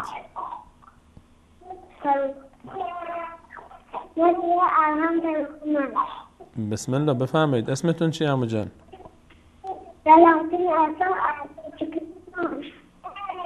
بسم الله بسم الله.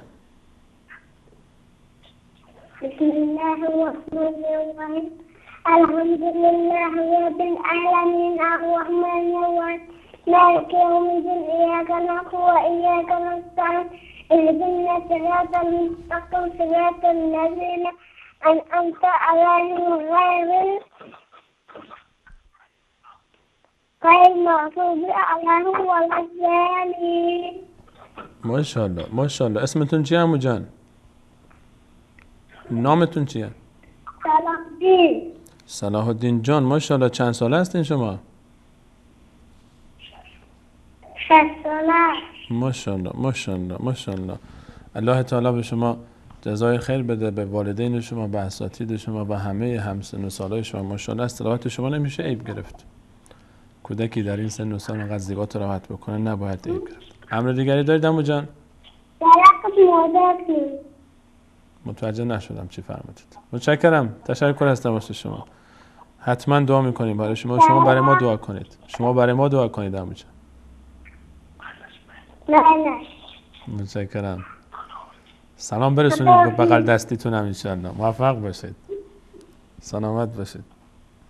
خدا نگهدار شما. سلام علیکم. روخانی قرآن کریم بفرمایید.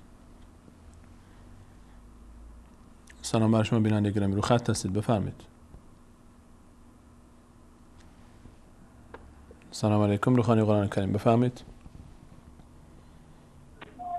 الو وصال حقه. وصال حقه برنامه روخانی قرآن کریم بفرمایید بیننده عزیز. خودتون رو معرفی میکنید؟ من فاروق مولایزاده هستم. آقا فاروق خوش آمدید. در سوره حمد ما مشارکت میکنید یا در کلمات؟ فاروق جان صداتون داره پخش میشه بفرمایید. آقا فاروق. اعوذ بالله من الشیطان الرجیم. بسم الله الرحمن الرحیم. بالله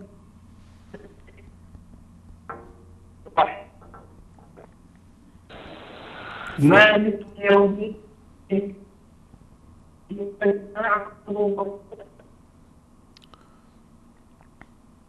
فاروق جان صداتون رو نداریم. یک خط در میون میاد صدای شما پیش ما. لطف کنید دوباره تماس بگیرید. هستید دو خط قربان؟ صداتون پیش ما قطع شد متاسفانه. لطف کنید دوباره تماس بگیرید. سلام علیکم. روخانی قرآن کریم بفرمایید. بیننده عزیز بفرمایید. سلام بر شما بفرمایید بیننده گرامی. السلام علیکم و رحمت الله و برکاته. علیکم السلام. یک پیشنهاد داشتم ببخشید که می‌بینم من اینا را بر روز شنبه یک شنبه بانیم که قرآن پاک که اولادای ما کلیت فال مدخانه میباشه امیره بشنوه. چشم. خواهرم روز یک شنبه ساعت 10 شب به وقت مکه مکرمه و ساعت 7 شب به وقت لندن این برنامه تکرار میشه و میتونید در اون موقع انشاءالله این برنامه رو مشاهده بکنید تکرارش رو. شنبه یا یک شنبه؟ روز یک شنبه ساعت 10 شب به وقت مکه مکرمه و ساعت 7 شب به وقت لندن. زنده باشین. من پروگرام در شنبه یک شنبه که اولادای ما تشکر. بعد از برنامه هم خواهرم میتونید دوباره اوقات پخش برنامه و تکرار برنامه رو متصل بعد از برنامه مشاهده کنید انشاءالله. زنده باشید. سلام و احترامات ما هم فامیل قبول کنید. موفق باشید. متشکرم. سلامت باشید. سلام علیکم بیننده گرامی بفرمایید. باش. سلام علیکم. من سحر هستم. علیکم السلام سحر خانم. خوش آمدید. خوش آمدید. بفرمایید سحر خانم. خب میخوام. بفرمایید. اعوذ بالله من الشیطان الرجیم. بسم الله الرحمن الرحیم. الحمد لله رب العالمین الرحمن الرحیم مالک یوم الدین ایاک نعبد و ایاک نستعین اهدنا الصراط المستقیم صراط الذین انعمت علیهم غیر المغضوب علیهم ولا الضالین آمین. ماشاءالله ماشاءالله. سحر خانم چند ساله هستین شما؟ من 10 ساله هستم. ماشاءالله. خدا شما رو حفظ بکنه. ماشاءالله. سوال دیگری هم دارید عمو جان؟ موفق باشید.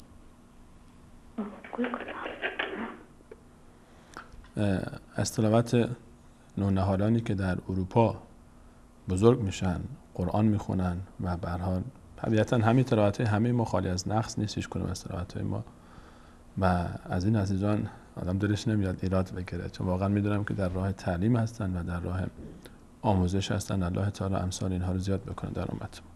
سلام علیکم. روخانی قرآن کریم بفرمایید. سلام بیننده گرامی بفرمایید. بفرمایید صداتون داره پخش میشه. بفرمایید. بفرمایید تا نوبتتون از دست نرفته. اصلا که صدای ما رو نداره. سلام علیکم. روخانی قرآن کریم بفرمایید. سلام علیکم بفرمایید. السلام علیکم و رحمت الله. علیکم السلام و رحمت الله و برکاته. خودتون معرفی میکنید خواهرم؟ صداتون قطع شد، دوباره بفهمید.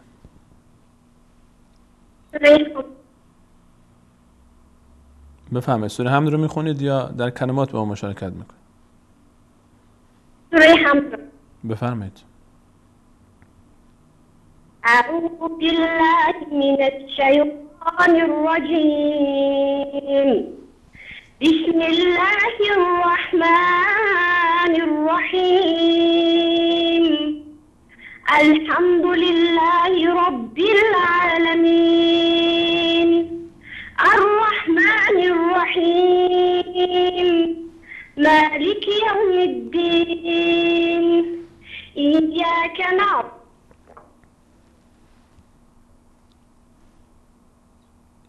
تماسشون متاسفانه قطع شد. کاش ادامه میدن تراتش.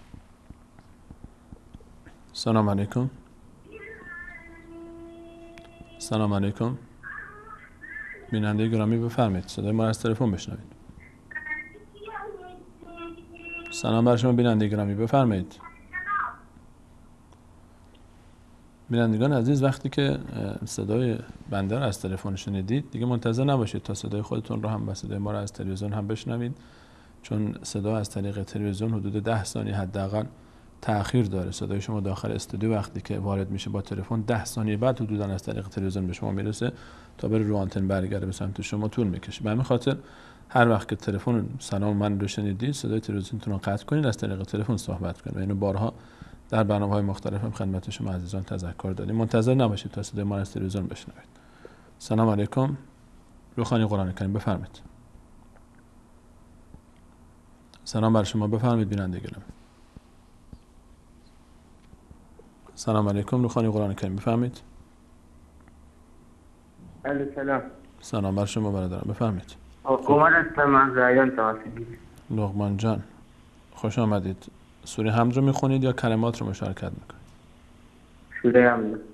بفرمایید. اعوذ بالله من الشیطان الرجیم. بسم الله الرحمن الرحیم.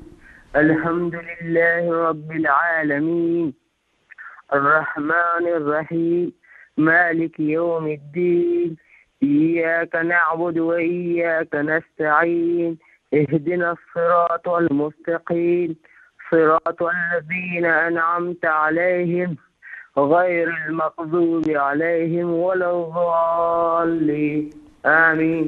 صدق الله العظيم. ماشاءالله ماشاءالله. امر دیگری هم دارید لقمان جان؟ نه خیر، ممنون. برای ما دعا کنید. محتاجیم به دعا. موفق باشید. الله یار و نگهدارش. خدا نگهدارش. سلام علیکم. روخانی قرآن کریم بفرمایید. سلام بیننده گرامی. سلام علیکم رحمت الله. علیکم السلام. خودتون رو معرفی میکنید قربان؟ عبدالله هستم از تاجیکستان. سلام بر شما عبدالله جان و مردم خونگرم تاجیکستان. خوش آمدید. سوره حمد رو میخونید یا در کلمات مشارکت میکنید؟ خسته نباشید. سلامت باشید قربان. سوره حمد رو تلاوت میکنید یا در کلمات مشارکت میکنید؟ میخواستم فهمم با کلمات مشارکت میکنیم میگن چی موضوع است؟ کلمات رو احمد جان روی آنتن بدید برای این برادرمون. شما یک چند لحظه صبر بکنید، تصاویر روی تلویزیون برای شما خواهد رسید. تصویر کلماتی که هم فتحه دارن هم کسره. صدای منو دارید الان؟ صداتون خیلی نمیشنم. تصاویر روی صفحه تلویزیونتون رو میبینید الان؟ بله بله. این کلمات رو از خط اول شروع کنید به خواندن. از همون کلمه اول روی خط اول شروع کنید به خواندن. یعنی این کلمه برای تیاری به قرآن خواندن. بله. بسم الله شروع کنید از همون خط اول بخونید. ببخشید این خیلی باشه سوره فاتحه رو میخونید. انصراف دادید. چشم مشکلی نیست. اما جان برگردیم داخل استودیو سوره حمد میخونید. بسم الله بفرمایید. الله. بسم الله بفرمایید. سوره حمد رو تلاوت کنید، صداتون پخش میشه. بفرمایید. اعوذ بالله من الشیطان الرجیم.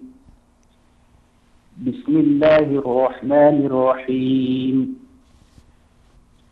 الحمد لله رب العالمين الرحمن الرحيم مالك يوم الدين إياك نعبد وإياك نستعين اهدنا الصراط المستقيم صراط الذين أنعمت عليهم غير المغضوب عليهم ولا الضالين. احسنتون، ماشاءالله ماشاءالله. من باید پیش شما سوره حمد رو میخوندم، شما از من گوش میکردید. لطف کردید تماس گرفتید تو این برنامه. لطف کردید تماس گرفتید. عرض کردم من باید پیش شما سوره حمد رو میخوندم، نه که شما پیش من بخونید. ممنون از تماس شما. من پیش این خیلی سخناتون شرم میکنم. باید نفرمایید. ممنونم از تماس شما. لطف کردید. متشکرم از تماس شما. جزاکم الله. امر دیگری هم دارید؟ جزاکم الله کل خیر. دعا کنید تقیما. متشکرم. الله حافظ و نگهدار شما باشه. سلام علیکم بیننده گرامی، بفرمایید. سلام علیکم بیننده گرامی، بفرمایید. سلام بر شما، صدای شما داره پخش میشه، بفرمایید. بیننده گرامی رو خط هستید، بفرمایید. صدای بنده رو دارید؟ بله، شما منو میشنوید؟ صداتون رو داریم، بفرمایید خواهرم. باشه، من سوره حمد میخونم. بفرمایید. اعوذ بالله من الشیطان الرجیم. بسم الله الرحمن الرحیم. الحمد لله رب العالمین الرحمن الرحیم مالك يوم الدين إياك نعبد وإياك نستعين اهدنا الصراط المستقيم صراط الذين أنعمت عليهم غير المغضوب عليهم ولا الضالين.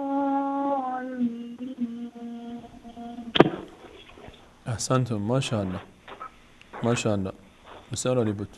امر دیگری هم دارید خواهرم؟ بله استاد، میشه شما بگم ما فقط سوره هم میخونیم دیگه سوره قرآن رو نمیخونیم؟ اما چشم انشالله. ما در ابتدا فعلا روی سوره هم، چون مهم است واقعا اهمیت بسیار زیادی داره، چند جلسه روی سوره هم صحبت خواهیم کرد و انشالله تمرین خواهیم داشت. بعد ادامه میدیم، میریم سوره های دیگر رو هم میریم انشالله. در جلسات آینده سوره های دیگری رو هم شروع خواهیم کرد و وقتی که روخانی قواعد اولیه تمام بشه انشالله از ابتدای قرآن هم روخانی کل قرآن رو شروع خواهیم کرد به همراه شما انشالله. باشه انشالله. استقامت بکنید انشالله، برنامه‌ها رو پیگیری بکنید، در خدمتتون خواهیم بود انشالله با تلاوت سوره های مختلف. بله انشالله. موفق باشید. متشکرم از تماس شما.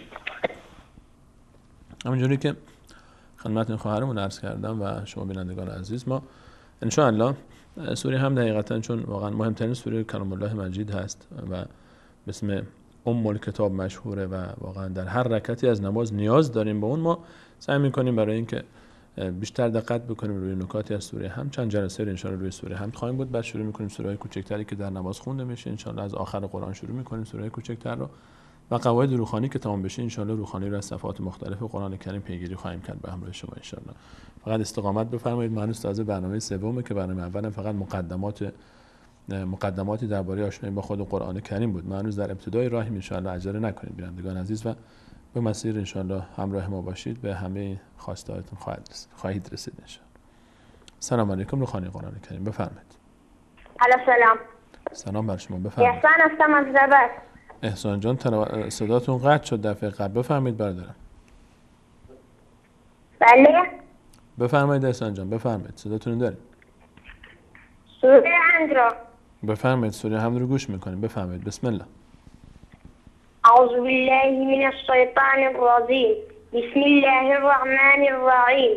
الحمد لله رب العالمین الرحمن الرحیم مالک یوم الدین إياك نعبد وإياك نستعين اهدنا الصراط المستقيم صراط الذين أنعمت عليهم غير المغضوب عليهم ولا الضالين آمين.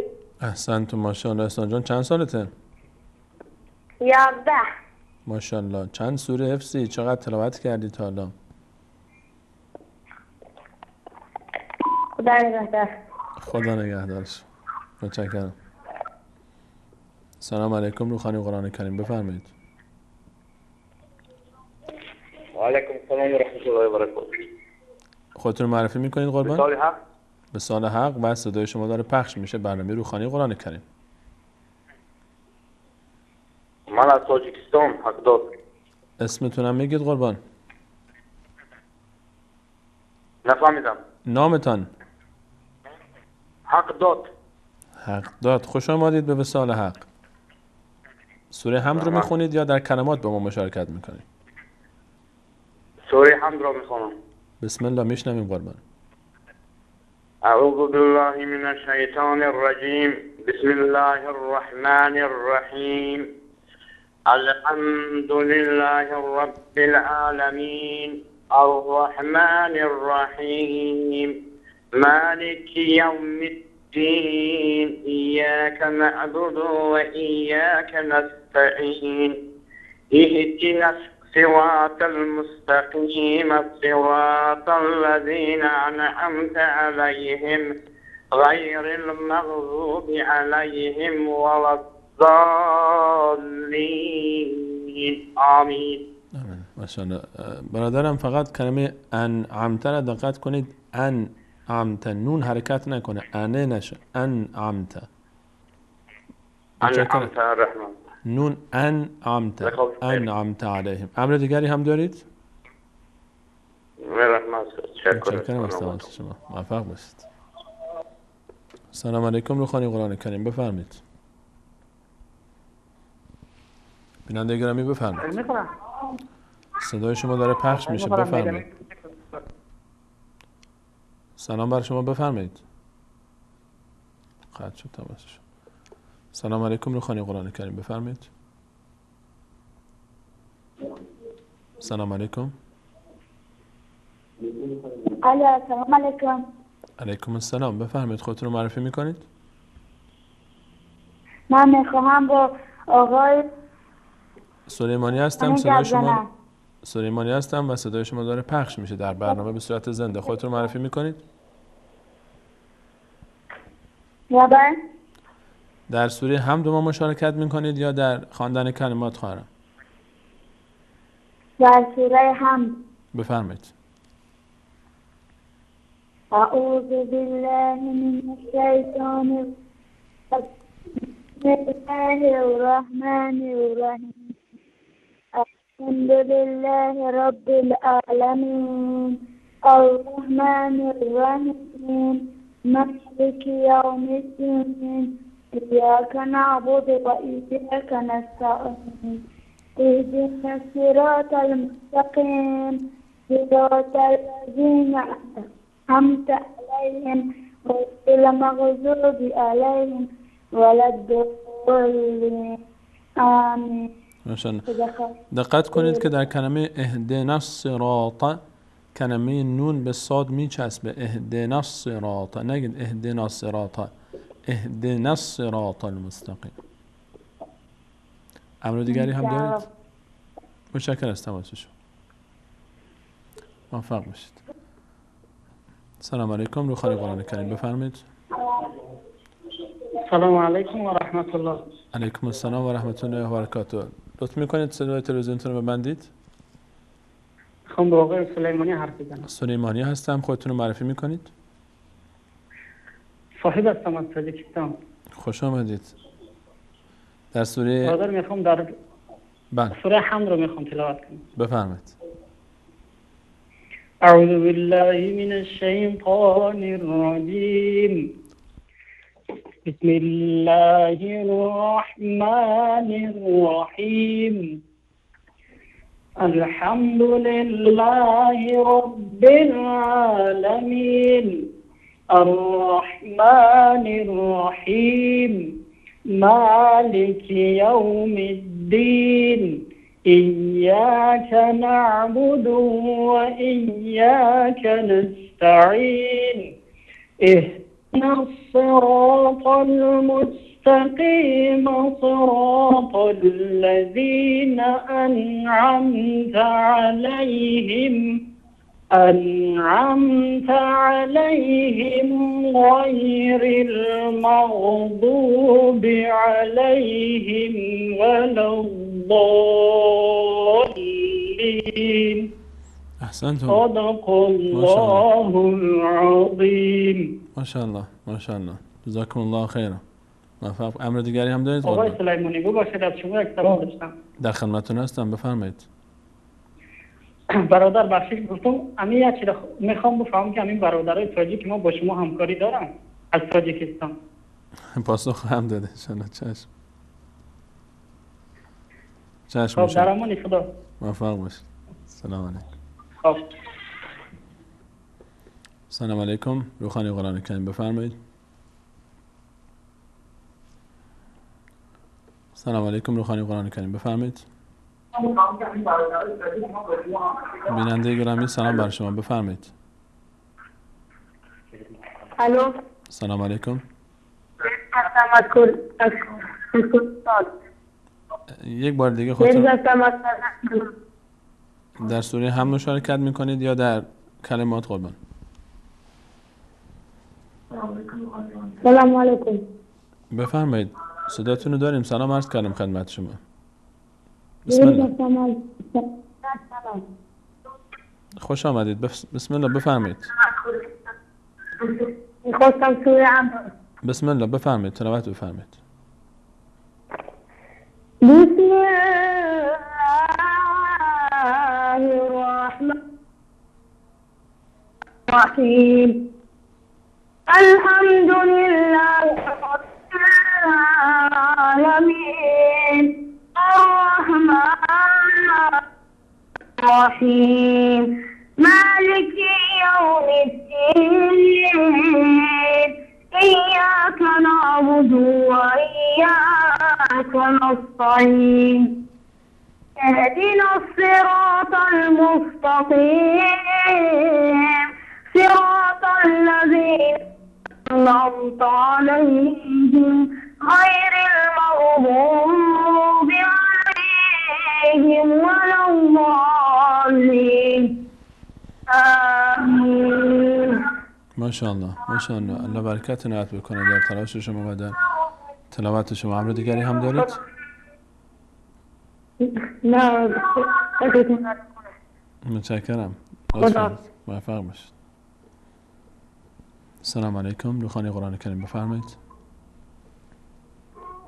الو. سلام علیکم. و علیکم السلام. خودتون رو معرفی میکنید؟ من میخواهم با آقای سلیمانی صحبت. آقای سلیمانی داره صدای شما رو میشنوه، بفرمایید.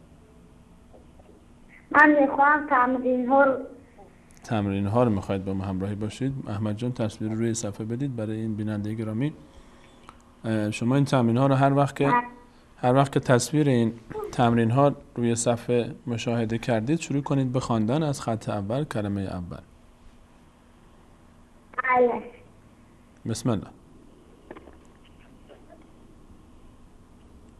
تصویر رو دارید؟ شروع کنید. از خط اول کلمه اول رو بخونید.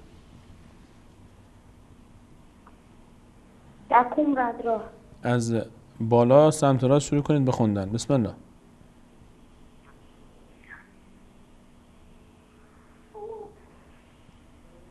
صدای منو دارید؟ یا ایسا. ماشاءالله. بعدی یا ایسا. بله. وهنا. ماشاءالله. بعدی فهمه. ماشاءالله. بعدی ماشاءالله. بعدی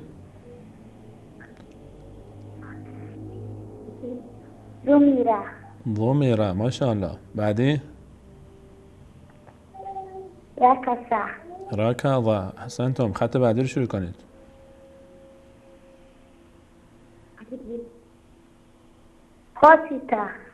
خط دو حسد. ماشاءالله. بعدی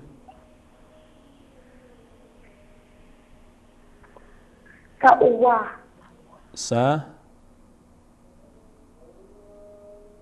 سلوحه. تکرار کنید. تماسشون قطع شد متاسفانه. ممنون از تماس شما. لطف کردید تماس گرفتین. من آخرین تماس رو میگیرم و انشاءالله باز چند تا تمرین داریم و پاسخ به سوال عزیزانی که مطرح شد. سلام علیکم. روخانی قرآن کریم بفرمایید. الو. سلام بر شما. سلام علیکم. علیکم السلام. خودتون معرفی میکنید؟ سلیمانی هستم. خودتون رو معرفی میکنید قربان؟ حسین هستم از کردستان. حسین جان از کردستان. در روخانی سوره هم مشارکت میکنید یا در روخانی کلمات؟ میخواست سوره حمد بخونه ما سلیمانی چون تلویزیون نداریم. بفرمایید قربان. بفرمایید سوره حمد تلاوت بفرمایید. اعوذ بالله من الشیطان الرجیم. بسم الله الرحمن الرحیم. الحمد لله رب العالمين الرحمن الرحيم مالك يوم الدين إياك نعبد وإياك نستعين اهدنا الصراط المستقيم صراط الذين أنعمت عليهم غير المغضوب عليهم ولا الضالين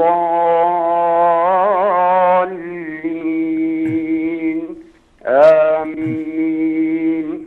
صدق الله العظیم. ماشاءالله حسین آقا. فقط حسین آقا مشخصه که ماشاءالله تلاش زیاد کردید روی تلاوتتون. تواصلتون هم قطع شد. انشالله که باز صدای ما رو داشته باشید. در کلمه لام سعی بکنید که زیاد نکشید کلمه لام رو. الحمدلله رب العالمین وقف نکنید روش و فقط رب العالمین گذر بکنید و همچنین در کلمه مالکی یوم الدین کسره رو زیاد نکشید که صدای یا خارج نشه. من به همین حد گشت تماسهای شما عزیزان همچنان تمام خطا پره و اکتفا میکنم. وقتمون کم حدوداً 5 دقیقه بیشتر فرصت نداریم و درباره سوالهایی که به هر حال بینندگان عزیز 2-3 تا سوالی که مطرح شد خواهرمون از مهابات فرمودن که ما به ما گفته شده در فتح و کسره و ضمه نحوه تلفظی که به ما گفته شده با نحوه تلفظی که شما دارید اندکی متفاوت است. برای خواهرم ما چون عرض کردیم در قسمت اول یعنی برنامه گذشته ما فعلا در برنامه‌های اول سعی می‌کنیم روخانی رو بیشتر ترکیز بکنیم روش و روی لحن تلاوت و روی مخارج حروف و مباحث تجویدی کمتر دقت می‌کنیم تا کار سنگین نشه و طبیعتاً مجبوریم این کار رو بکنیم چون در ابتدا اگه بخوایم هم تجوید مطرح بکنیم هم مخارج حروف مطرح بکنیم هم روخانی قواعد روخانی مشکل میشه کار.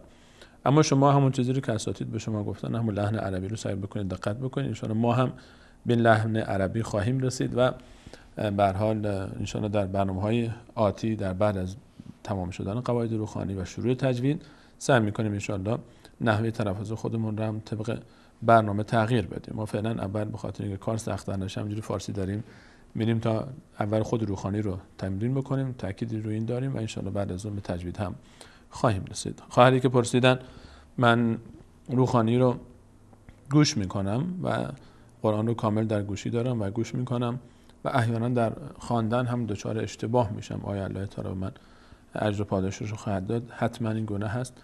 رسول الله صلی الله علیه و سلم فرمود که کسی که قرآن میخونه و در روخانی قرآن دچار مشکل هست 2 اجر میبره. این اجرش یکی به خاطر تلاشی که میکنه که به خاطر به هر حال اینکه سخت‌تر قرآن خواندن براش اما باز هم دل سرد نمیشه و امیدوارم که انشاءالله در برنامه‌های آینده هم ما بتونیم که کمکی کرده باشیم به همه شما عزیزان در روانخوانی و روخانی قرآن کریم. و بدون شک تلاوت قرآن کریم رو گوش کردن ثواب خودش رو داره، روخانی و تلاوت ثواب خودش رو داره، تفکر ثواب خودش رو داره، تدبر ثواب خودش رو داره و عمل هم که بیش از هر چیز دیگری ثواب خودش رو داره و هر کدوم از اینا عبادت مختص خودشه و مستقل در جای خودش. و این برادر دیگری که از تاجیکستان پرسیدن درباره اینکه دوستان تاجیک هستن، ما در جلوی دوربین که خودتون هم میبینید متاسفانه هنوز موفق نشدیم از برادران عزیزان تاجیکستان همراه و همسنگری با خودمون داشته باشیم و خوشحال میشیم که انشالله این جای خالی هم پر بشه از برادران تاجیکستان. و به هر حال در کارهای دیگر کانال که همیشه برادران تاجیک و خواهران تاجیک دعاگو و همکار و همراه ما بودن از کانال‌های دیگر و در به هر حال نظرها و پیشنهادات و انتقاداتی که داشتن و در بخش‌های مختلف دیگر هم همکاری‌ها همیشه بود و انشالله خواهد بود. و به همین قدر اکتفا می‌کنیم در برنامه امروز. و احمد جان من چند دقیقه وقت دارم، میتونم که یکی دو تا تمرین رو با هم بریم یا نه 2 دقیقه و نیم وقت دارم؟ پس یک سری میزنیم به تمرین‌های باقی مونده‌ای که به هر حال کمتر استقبال شد ازش و بیننده آخر فقط رفت سراغ اینها و دیگه مثلا که از هفته بعد مجبور کنیم بعضی از عزیزان رو که فقط در روخانی شرکت کنن. به هر حال سفر با هم ببینیم این چند تا تمرینی که باقی مونده بود تا حسیده بیننده عزیز آخری خوندن. کلمه بعدی صلوحه، صلوحه، وخمه، وخمه، توهمه، توهمه، صغره، صغوره، فضحه، فضحه، کتبه، کتبه، نصره، نصره، شفعه، شفعه، سخطه، سخطه. صفحه بعدی رو باز به همراه شما عزیزان تمرین بعدی رو هم ببینیم. راغبه، راغبه، ظلمه، ظلمه، یثب، یثب، فقه، فقه، لعن، لعن، تعب، تعب، ضرب، علم، سجد، رحم، طمع، قرب، یزن، یزن، کبر، شهد. وقتمون به پایان رسید و به همه قدر اکتفا میکنیم. تشکر میکنم از همه عزیزانی که مشارکت کردن در این برنامه. پوزش میتونم از همه عزیزانی که پشت خط موندن به خاطر تراکم تماس ها و صدای اونها رو نداشتیم و انشاءالله هم ما رو یاری بکنید در برنامه‌های بعدی. و از همه شما عزیزان تقاضامند دعاییم و دعا میکنیم الله تعالی تمام گذشتگان ما رو مورد رحمت و مغفرت و بخششش قرار بده. تا برنامه بعدی همه شما عزیزان رو به الله متعال میسپارم. الله یار و نگهدارش.